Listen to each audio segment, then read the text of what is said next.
Els immigrants sense papers esdevenen un dels col·lectius més desafavorits arran de la crisi sanitària. Ja eren vulnerables abans perquè no tenen reconegut cap dret.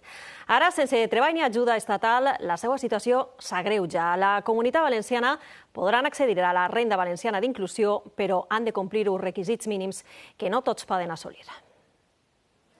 Mor és un jove senegalès que viu a València des de fa 12 anys. Durant aquest temps ha treballat en la venda ambulant, el camp o com a paleta. Té els seus papers en regla, però coneix molt bé la situació que travessen tots aquells que no estan regularitzats. Ara mateix no tenen accés a cap ajuda pública. No pueden recibir ninguno de esas ayudas porque las ayudas van con normas, ¿no?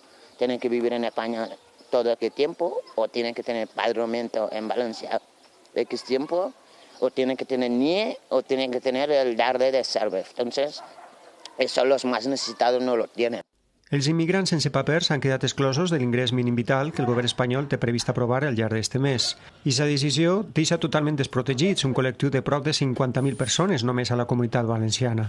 Per això el govern valencià ha establit que les persones que viuen a la comunitat de forma irregular puguen accedir a la renda valenciana d'inclusió, però sempre que puguen demostrar la seva residència efectiva durant el període d'un any.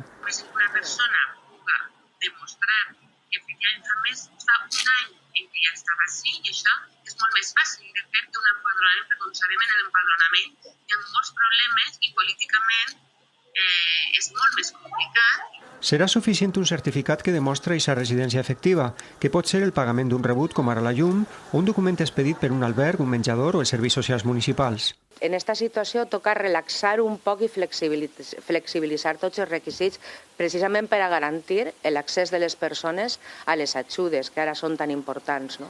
Tot això, en aquests moments, els immigrants en situació irregular troben moltes dificultats per obrir un compte corrent en un banc on poder rebre aquestes ajudes, perquè no tenen un contracte de treball o el número d'identificació d'estranger. Més de 200 organitzacions solidàries reclamen la regularització extraordinària d'aquest col·lectiu per motius humanitaris.